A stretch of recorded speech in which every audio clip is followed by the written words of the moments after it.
मेरे दोस्तों, अरावली को लेकर इस समय बहुत सारी रील आपके सामने आ रही है। आपको बहुतों को बुरा भी लगेगा जो मैं कहने जा रहा हूँ, उसके लिए मैं पहले ही हाथ जोड़ के माफी मांगता हूँ। मेरे दोस्तों, इस समय आप अरावली पहाड़ियों को लेकर दुनिया भर की रीलें देख रहे हैं। सच बात यह है कि फैक्ट से बहुत दूर है। हमें सही फैक्ट जानने की जरूरत है। और कहते हैं अक्सर सबसे बड़ा नुकसान अज्ञानता से नहीं बल्कि अधूरी जानकारी से होता है। और अरावली से जुड़ा पूरा विवाद इसका सबसे बड़ा उदाहरण है। पिछले कुछ समय में ऐसा माहौल बना दिया गया कि मानो अरावली पहाड़ियां खत्म की जा रही हैं, माउंटेन्स मिटा दिए जाएंगे, पोल्यूशन कई गुना बढ़ जाएगा और ग्राउंड वाटर पूरी तरह से सूख जाएगा। लेकिन जब सोच से हटकर तथ्य और दस्तावेजों को देखा जाता है तो सामने बिल्कुल अलग सच्चाई आती है। असल में सुप्रीम कोर्ट का पूरा हस्तक्षेप अरावली को बचाने के लिए है, न कि उसे खत्म करने के लिए। अब जरा फैक्ट को समझिए। 1975 से 2019 के बीच में करीब 8% अरावली पहले ही खत्म हो चुकी थी और इसकी वजह थी बेलगाम अवैध माइनिंग। अगर यही स्थिति बनी रहती तो 2059 तक लगभग 22% अरावली रेंज पूरी तरह खत्म हो जाते। इसी खतरे को देखते हुए 2018 में सुप्रीम कोर्ट ने कमेटी गठित की।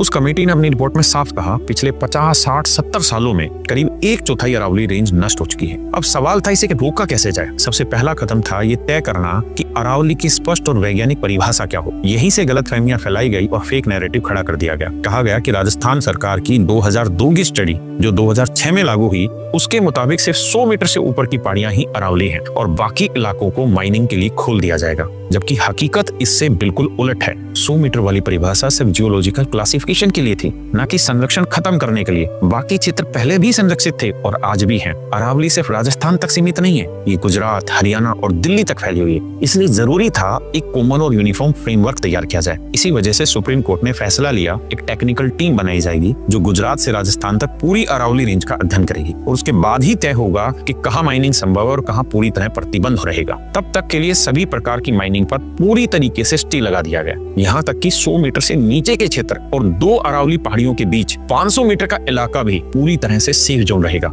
ये फैसले सिर्फ पर्यावरण को बचाने के लिए नहीं है बल्कि उन ईमानदार अधिकारियों की सुरक्षा के लिए भी है जिन्होंने अवैध माइनिंग के खिलाफ लड़ते हुए अपनी जान तक गंवा दी। 2022 में हरियाणा में नूह डिस्ट्रिक्ट में डीएसपी सुरेंद्र सिंह जी अवैध खनन रोकते हुए ट्रक से कुचलकर मार दिए गए। 2015 में करीबन 200 हथियारबंद लोगों ने सरकारी अधिकारियों पर हमला किया जो अवैध माइनिंग की जांच कर रहे थे। 2024-25 में माइनिंग के लिए इलाकों को विस्फोटकों से उड़ाया गया जिससे स्थानीय लोग घायल हुए और घर तक क्षतिग्रस्त हो गए। इन सब घटनाओं को रोकने के लिए एक स्पष्ट, मजबूत और वैज्ञानिक परिभाषा जरूरी थी ताकि अरावली को गुजरात, राजस्थान, हरियाणा और दिल्ली हर जगह बचाया जा सके। क्योंकि अरावली से पर्यावरण का मुद्दा नहीं है, अरावली भारत की पहचान है और यही बात हमें हमेशा याद रखनी चाहिए। आज सुप्रीम कोर्ट और सरकार का कदम हमें एक साफ सीख देता है, चाहे टीवी मीडिया हो, प्रिंट मीडिया हो या सोशल मीडिया, जो दिखे उसे सच मान लेना काफी नहीं होता। पहले फैक्ट समझिए, पूरी रिपोर्ट पढ़िए और फिर अपनी राय बनाइए। यही इस पूरे केस की असली सच्चाई है।